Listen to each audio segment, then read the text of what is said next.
Collapse: How Societies Choose to Fail or Succeed, by Jared M. Diamond. Introduction. Imagine two farms, thousands of miles apart, yet strangely similar. The first is a modern dairy farm in Montana. Let's call it Hull's Farm. It's a marvel of technology, run by a hard-working family. Its barns are state-of-the-art, its pastures are lush, and its owners are respected leaders in their community. From the outside, it looks like a picture of strength and prosperity, a symbol of the most powerful country on earth. Now, imagine another farm, Gardar Farm, in southwestern Greenland. Hundreds of years ago, it too was the largest, most technologically advanced farm in its region. Its magnificent stone barn, bigger than any other for miles, housed a large herd of dairy cows. Its owner was a powerful bishop, a leader of his society. The farm was nestled in a breathtaking landscape of fjords and mountains. From a distance, these two farms look like twins, separated only by time and geography. They shared the same strengths: prosperity, technology, leadership. They also shared the same vulnerabilities. Both were in places with short, challenging growing seasons. Both were far from the major markets where they sold their goods. Both were at the mercy of forces beyond their control, from shifting climates to distant political threats. But there is one profound difference between them. Hull's Farm is thriving today. It's expanding. Gardar Farm is a ruin. Its strong stone walls still stand, a ghostly skeleton on the landscape, but it was abandoned over 500 years ago. Its society, the Norse Greenlanders, collapsed completely. Every single person either starved to death, fled, or was killed until no one was left. At its peak, the collapse of Norse Greenland seemed just as impossible as the collapse of America might seem to us today. This single, haunting comparison is the key that unlocks one of the most important books of our time, Collapse: How Societies Choose to Fail or Succeed, by the brilliant Pulitzer Prize-winning author, Jared Diamond. This isn't just a history book about forgotten peoples. Diamond, a geographer and scientist, spent years traveling the globe, from the remote ruins of Easter Island to the struggling landscapes of modern-day China, asking one monumental question: why do some societies thrive, while others drive themselves into ruin? His discoveries are both chilling and hopeful. What he found was a pattern, a set of 5 critical factors that act like a checklist for societal collapse. The same forces that brought down the great Maya civilization and the mysterious Anasazi of the American Southwest are at play in our world right now. In this summary, we're going to walk through that checklist together. We will become detectives, piecing together the last days of vanished civilizations. We'll stand among the giant, haunting statues of Easter Island and ask, what were they thinking when they cut down their last tree? We'll sail with the Vikings to Greenland and uncover why one group of people survived in the harsh Arctic, while another, with better technology, perished. This journey will do more than just satisfy your curiosity. By the end of our time together, you will see the world with new eyes. You will understand that the future is not something that just happens to us, it is something we choose. And the choices we make, as individuals and as a society, have consequences that echo for generations. This is the secret of collapse, and more importantly, the secret of survival. Book summary. Let's begin our journey on the most isolated piece of inhabited land on Earth, Easter Island. Picture a tiny triangle of volcanic rock in the middle of the vast Pacific Ocean, 2,300 miles from the coast of Chile. When the first European explorers arrived on Easter Sunday in 1722, they were stunned. The island was a barren wasteland. It was virtually treeless, covered in withered grass, with a small, impoverished population living in leaky canoes that were barely seaworthy. But scattered across this desolate landscape were over 800 gigantic stone statues, the famous moai. Some stood 30 feet tall and weighed as much as 80 tons. They were carved from a single quarry, transported for miles, and erected on massive stone platforms. How could a primitive society, with no wheels, no draft animals, and no strong timber, have accomplished such an incredible feat of engineering? And more mysteriously, why did they stop? At the quarry, hundreds of statues were left unfinished, abandoned in mid-creation. Stone tools were dropped where the workers had stood. It was as if the entire civilization had vanished in a single day. For centuries, the mystery of Easter Island fueled wild theories, from lost South American civilizations to even ancient astronauts. But the truth, pieced together by archaeologists, climatologists, and pollen scientists, is a far more powerful and cautionary tale. When the first Polynesian settlers arrived around 900 AD, Easter Island was no wasteland. It was a subtropical paradise, covered in a dense forest dominated by the world's largest palm tree, a giant that grew up to 80 feet tall. Its thick trunk was perfect for building large, ocean-going canoes, and, crucially, for transporting and erecting the giant statues. The forest also provided firewood, edible fruits, and fiber for making strong ropes. The island was home to dozens of species of land birds and was the richest seabird breeding site in the entire Pacific. So, what happened? This is where we introduce Jared Diamond's first, and most critical, factor in his 5-point framework for collapse: human environmental damage. The Easter Islanders, like societies everywhere, began to use their resources. They cleared parts of the forest to plant gardens for their crops: taro, yams, and sweet potatoes. They cut down the giant palm trees to build canoes for fishing and hunting porpoises far offshore. And, most fatefully, they cut them down to transport their magnificent statues. For centuries, this worked. The population grew, reaching a peak of perhaps 15,000 people. Society was organized into competing clans, each led by a chief. This competition was the engine driving the statue building. Each clan tried to outdo the others by erecting bigger and more impressive moai, monuments to honor their ancestors and display their power. It became an obsession, a cultural spiral where prestige was measured in tons of carved stone. The bigger the statue, the more wood and rope were needed. The more food required to feed the workers, the more forest had to be cleared for gardens. It was a classic case of what Diamond calls creeping normalcy. The forest didn't disappear overnight. It vanished slowly, tree by tree, over generations. Each year, the change was almost imperceptible. Only the oldest islanders might remember a time when the forest was thicker, the trees taller. The younger generations grew up in a world with a gradually shrinking horizon of trees, and that became their normal. They likely had no idea they were approaching a point of no return. What did the person who cut down the last palm tree say? Diamond imagines he probably said something like, "What's the big deal? We need it for a statue. And besides, there are probably more trees on the other side of the island." But there weren't. The complete deforestation of Easter Island, likely complete by the 1600s, triggered a catastrophic chain reaction. Without large trees, they could no longer build sturdy, ocean-going canoes. This meant they could no longer hunt porpoises, which had been a major source of protein. It also meant they were trapped. There was no escape. Without trees, they lost their main source of firewood. They were reduced to burning grasses and shrubs.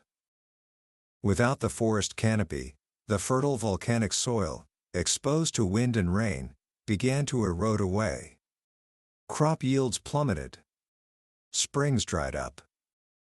The bird populations, both land birds and seabirds, were hunted to extinction. Their nests were raided by rats that had arrived with the first settlers and whose populations exploded in the absence of predators. The society that had built the magnificent moai began to starve. Archaeological evidence from the final centuries tells a grim story.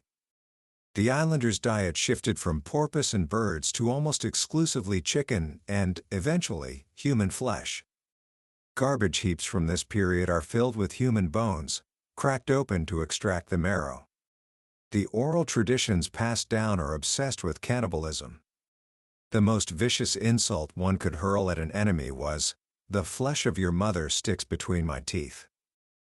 Society descended into chaos and civil war.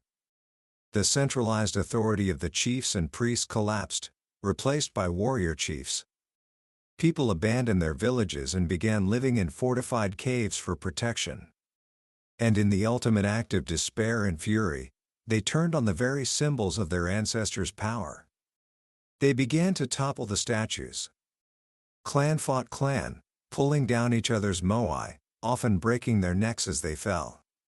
By the time Europeans arrived, every single statue that had once stood proudly on a platform had been thrown down. Easter Island is the purest example of a society that destroyed itself by overexploiting its resources.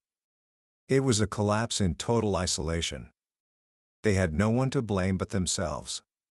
But this brings us to the second point in Diamond's framework: climate change.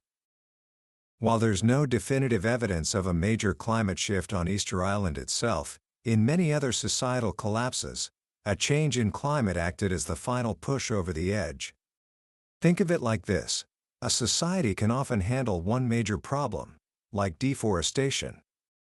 But what happens when that self-inflicted wound is combined with an external shock, like a prolonged drought? This is exactly what happened to the Anasazi, the ancient ones who built the spectacular cliff dwellings in the American Southwest, places like Mesa Verde and Chaco Canyon. For centuries, they were masters of desert farming. They built complex irrigation systems and managed to support a large population in a very dry, fragile environment. But, like the Easter Islanders, they faced a wood crisis. As their population grew, they cut down the pinyon and juniper forests that surrounded their settlements for construction beams and firewood. Tree ring data? An incredibly precise clock that tells us not only the year a tree was cut, but also how much rain fell that year, shows that they had to travel farther and farther, up to 50 miles, to get the massive logs needed for their great houses. Then, around the year 1130 AD, a severe and prolonged drought hit the region. It wasn't the first drought they had faced, but this time, things were different. Their population was at its peak. Their forests were depleted. They were already living on the edge. The drought was the final blow. It pushed their fragile agricultural system past the breaking point. Within just a few decades, the great centers like Chaco Canyon were completely abandoned.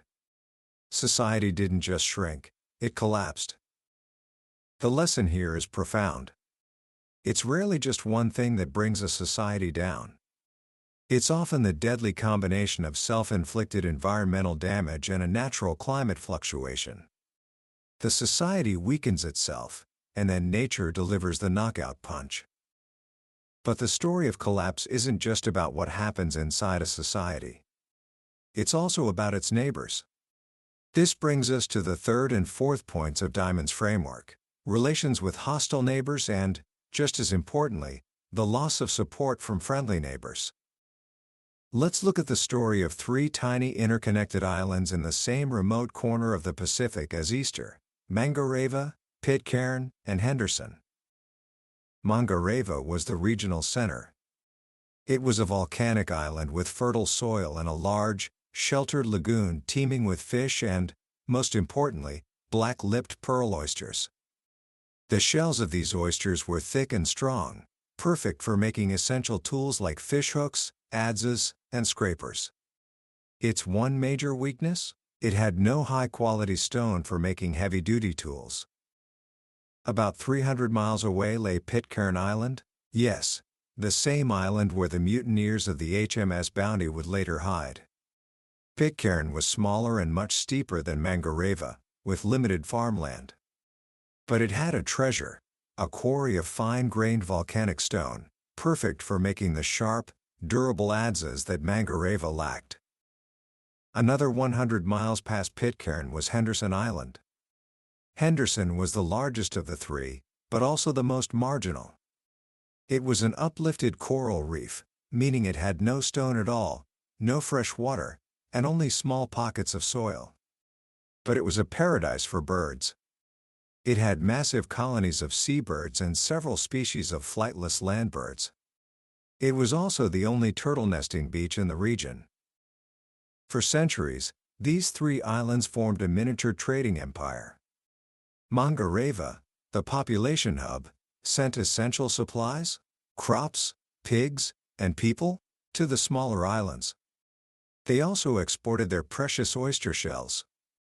In return, Pitcairn supplied the entire region with high-quality stone tools. And Henderson likely exported live sea turtles and beautiful red parrot feathers, both luxury goods prized by the chiefs on Mangareva. It was a perfectly balanced system. The small, resource-poor islands of Pitcairn and Henderson could only survive because of the lifeline to their larger, more prosperous neighbor. But then, disaster struck on Mangareva. Just like on Easter Island, the population of Mangareva grew. They cleared their forests for agriculture, and the soil on the steep hillsides began to erode into the lagoon. This erosion had two devastating effects. First, it destroyed their farmland.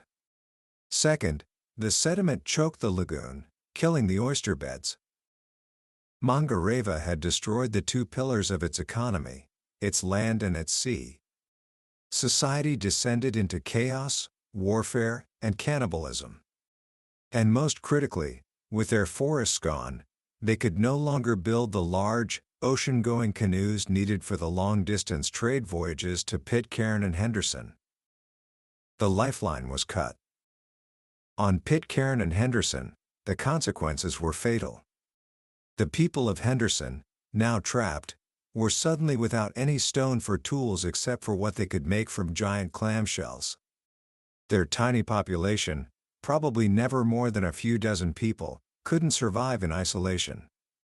The people of Pitcairn, too, were cut off. Sometime between 1500 and 1790, both islands became silent. The last person died, and their societies vanished. This is a chilling preview of the dangers of globalization. Today, our entire world is interconnected, just like that little island network.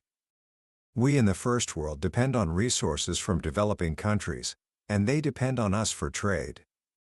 The story of Henderson Island shows how a society can collapse not just because of its own mistakes, but because its essential trading partner collapsed.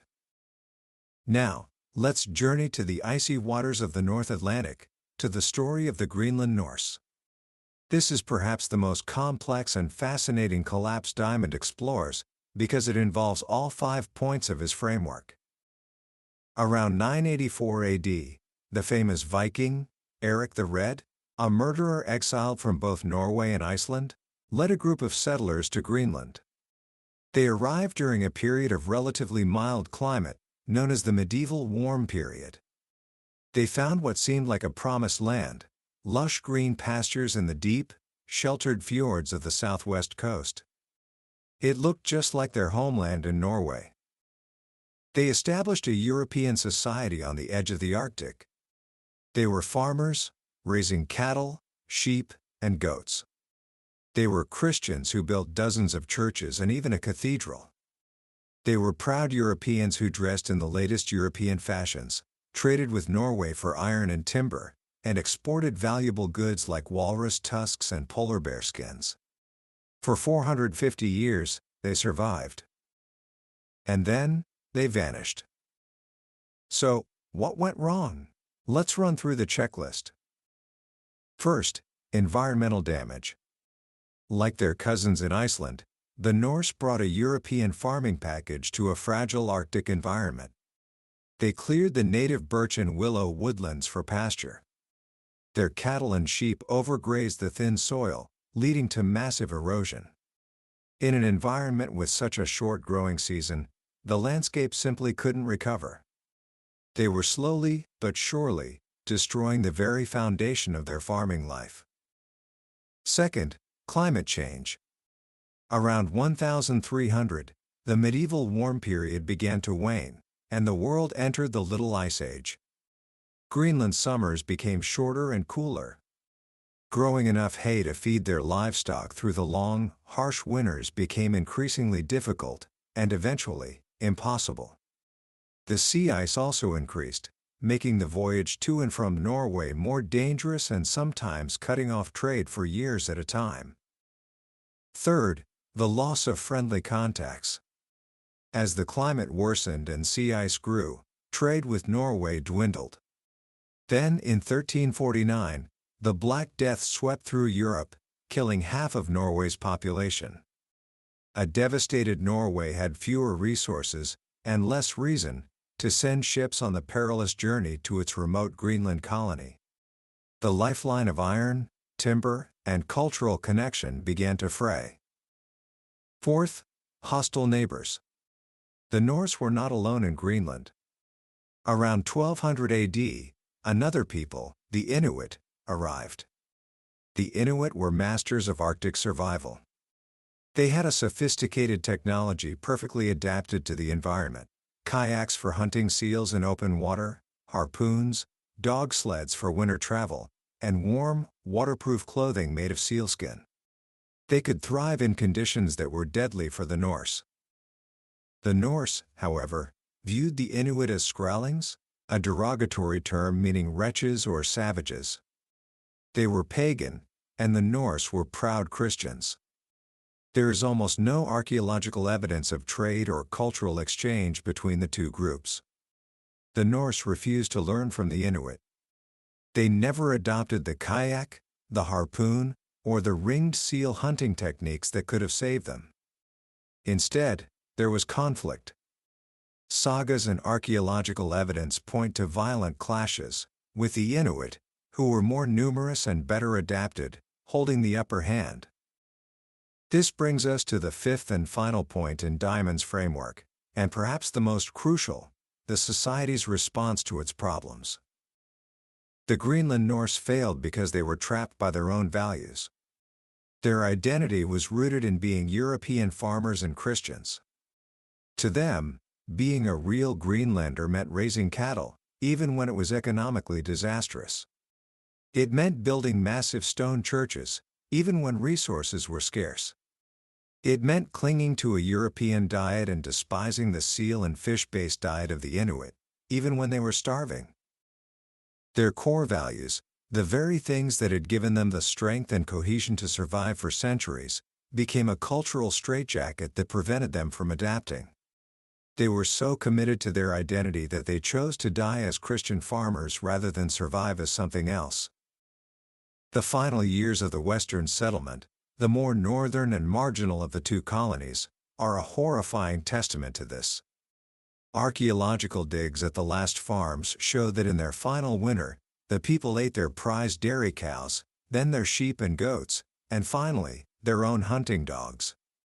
They were starving to death in a land of plenty, surrounded by the seals and fish that the Inuit were successfully hunting. The Inuit, by contrast, survived. They had the right technology, the right social structure, and the right mindset. The story of Greenland is the ultimate lesson that in a harsh environment, it is not just your resources that determine survival, but your choices. So far, we focused on societies that failed. But Diamond is clear: collapse is not inevitable. To prove it, he offers powerful examples of societies that faced severe environmental challenges and succeeded. These success stories fall into two categories: bottom-up solutions and top-down solutions. A perfect example of a bottom-up success is the island of Tikopia, a tiny 1.8 square mile speck in the Pacific that has supported a dense population for 3,000 years. Tikopia is so small that everyone knows everyone else. Everyone can see the entire island and understands that their survival depends on the whole community working together. Over the centuries, they developed an incredibly sophisticated system of sustainable agriculture. They transformed the entire island into a multi-layered food forest, mimicking a natural rainforest but with every plant being edible or useful. They understood the dangers of overpopulation and consciously controlled their numbers through various means, from contraception to dangerous sea voyages for young men. And in a moment of extraordinary foresight, around the year 1600, the chiefs made a collective decision to slaughter every single pig on the island. They realized that the pigs were competing with humans for food and damaging their gardens. It was a painful, short-term sacrifice for a long-term gain. Because they were a small, cohesive society with shared interests, they could make these tough, rational decisions from the bottom up. The opposite approach is top-down management, which works best in large, centralized societies.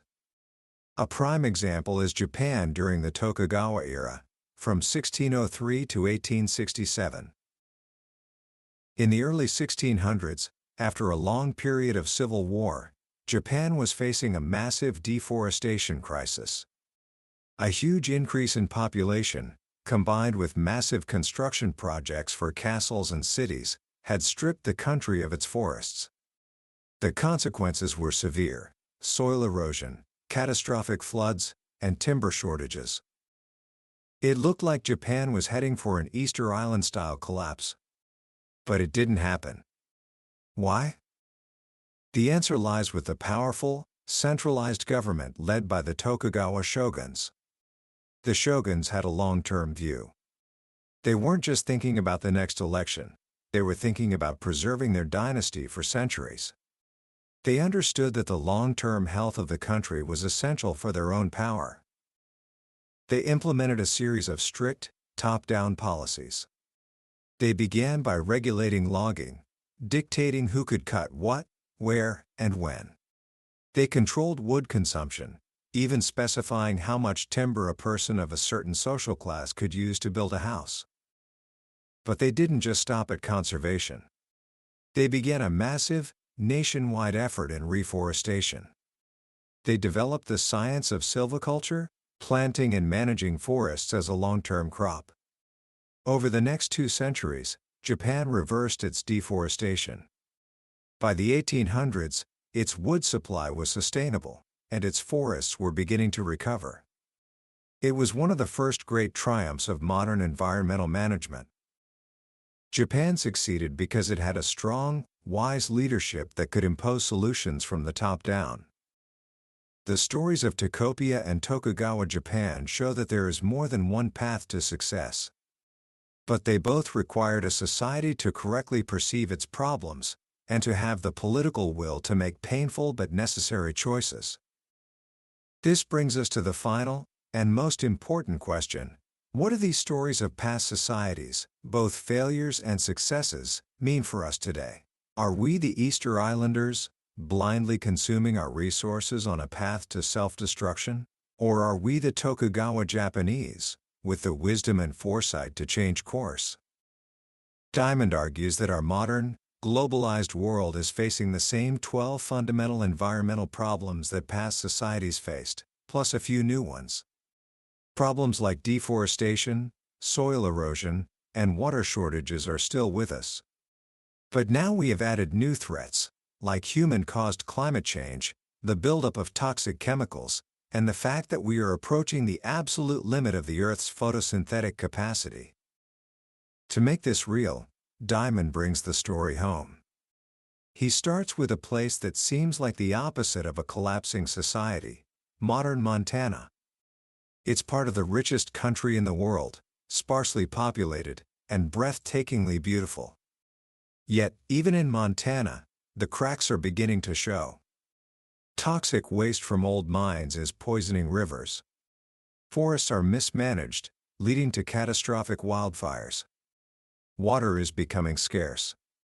And the traditional economy of mining, logging, and farming is in decline, creating social tension between old-timers and wealthy newcomers. If even Montana has these problems, Diamond asks, how much more serious are they in the rest of the world? The answer is found in places like modern Rwanda. The horrific genocide of 1994 is often explained simply as a result of ethnic hatred between Hutu and Tutsi. But Diamond reveals a deeper, Malthusian trigger. Rwanda is one of the most densely populated countries on Earth. By the 1990s, the average family farm had shrunk to a tiny plot, not enough to feed a family. People were hungry and desperate. The land disputes between neighbors, and even within families, were becoming explosive. The political leaders cynically used ethnic hatred as the match, but the powder keg was population pressure and environmental degradation. As one survivor bleakly put it, the people whose children had to walk barefoot to school killed the people who could buy shoes for theirs. Perhaps the most powerful modern comparison is the island of Hispaniola, shared by two countries, Haiti and the Dominican Republic. From the air, the border is a stark line. The Dominican side is green and forested. The Haitian side is brown and barren. Haiti is the poorest country in the Western Hemisphere, suffering from extreme deforestation, soil erosion, and political instability. The Dominican Republic, while still poor, is far better off. It has a growing economy and has managed to protect a significant portion of its forests. Why the stark difference? It's not just the environment. The Dominican side receives more rain. The real answer lies in their different histories and policies. Haiti's history of extreme exploitation under French colonial rule, followed by centuries of corrupt and predatory governments, led to a relentless assault on its natural resources. The Dominican Republic, in contrast, had a less intensive colonial history and, crucially, had two dictators, Trujillo and Balaguer, who, for their own selfish reasons, enforced some measure of forest protection. Balaguer, in particular, was an environmentalist dictator who used the army to stop illegal logging and create a system of national parks. It's a complex and morally ambiguous story, but it proves that leadership and policy choices can create dramatically different outcomes, even in the same environment. Finally, Diamond looks at the two giants that will shape the 21st century, China and Australia. China is the lurching giant. With the world's largest population and fastest-growing economy, its environmental problems are on a scale never before seen in human history. It has some of the world's worst air and water pollution, massive soil erosion, and is now undertaking colossal projects like the Three Gorges Dam, with enormous environmental consequences. The choices China makes in the coming decades will affect the entire planet. If 1.3 billion people achieve a first-world standard of living, with its associated levels of consumption, the strain on the world's resources will be unimaginable. Australia, on the other hand, is the canary in the coal mine for the First World. It's a rich, developed country, but it sits on the world's most fragile and nutrient-poor continent. It is mining its resources, its soil, its water, its fisheries, at an unsustainable rate. Problems like salinization, caused by widespread land clearing, are destroying vast areas of its best farmland. Australia's story is a warning that even wealthy, educated societies are not immune to the consequences of ignoring environmental realities. So, after this journey through centuries of human history, what are we to conclude? Are we doomed? Diamond's answer is a firm no. He calls himself a cautious optimist. He is cautious because the problems are immense and urgent. The time bombs are ticking. We are on an unsustainable course. But he is an optimist for two powerful reasons. First, we are the first society in history that has the ability to learn from the mistakes of the past. The Easter Islanders had no books telling them about other societies that had collapsed. The Maya didn't know what had happened to the Anasazi. But we do. We have the science of archaeology, we have history, and we have global communication. We can see the patterns. Second, and most importantly, our problems are of our own making. This is not a meteor hurtling towards Earth that we are powerless to stop. We are the ones cutting down the forests, pumping the carbon into the atmosphere, and overfishing the oceans. And because we are the cause, we can also be the solution. We have the knowledge and the technology to change course. The only thing we need is the political and social will to do so. The story of human history on this planet is not just a story of collapse. It's also a story of resilience, ingenuity, and the courage to make difficult choices. From the Tokopian chiefs who gave up their prized pigs, to the Tokugawa shoguns who saved Japan's forests, to the modern environmental movements gaining strength around the world, there are countless examples of people who saw a problem and chose to solve it. The future of our own society is not written in stone. It will be the result of the choices we make, right here, right now. Commentary. As we wrap up our journey through Jared Diamond's collapse, it's easy to feel a mix of awe and anxiety. The stories of fallen civilizations are like ghost stories for our modern world, haunting reminders of what can happen when societies lose their way. But I believe this book is fundamentally a story of hope. The most powerful lesson for me is that history is not a collection of random accidents. There are patterns. The 5-point framework: environmental damage, climate change, hostile neighbors, loss of friendly trade partners, and a society's response, is more than just a historical tool. It's a lens through which we can see our own world more clearly. It helps us understand that the headlines we read every day about climate change, resource conflicts, and political instability are not isolated events. They are symptoms of the same underlying pressures that have challenged societies for millennia. What's so striking is the recurring theme of creeping normalcy. No society ever chooses to collapse. The Easter Islanders didn't hold a meeting and vote to cut down their last tree. The Maya didn't decide to abandon their magnificent cities. It happened slowly, through a series of small, seemingly rational decisions made by people who were just trying to get through the day, the year, or their lifetime. The world they were creating was subtly, imperceptibly different from the world of their parents, and by the time the crisis was obvious, it was often too late. This is the great danger we face today. Our world is changing faster than ever, but our brains are still wired to respond to immediate, visible threats: the tiger in the bushes, not the slow, invisible rise of carbon dioxide in the atmosphere. The challenge is to learn to see these slow-moving crises for what they are and to act on them before they become irreversible. And this is where the hope comes in. Unlike any society before us, we have the knowledge. We have the data from ice cores in Greenland, tree rings in the American Southwest, and satellite images of the Amazon. We have the stories of what worked and what didn't. We have the ability to communicate globally in an instant. We are, as Diamond says, the first generation that has the capacity to make truly conscious choices about its future on a global scale. So, what can you, as a young person on the verge of shaping the 21st century, do with this knowledge? It can feel overwhelming. But the book offers a clear path. The solutions, like the problems, exist at both the top-down and bottom-up levels. From the top down, it means demanding more from our leaders. It means supporting leaders who practice long-term thinking, who aren't just focused on the next election cycle, but on the world we will leave for the next generation. It means advocating for policies that align the short-term interests of businesses and individuals with the long-term interests of society. But perhaps more powerfully, it starts from the bottom up. It starts with us.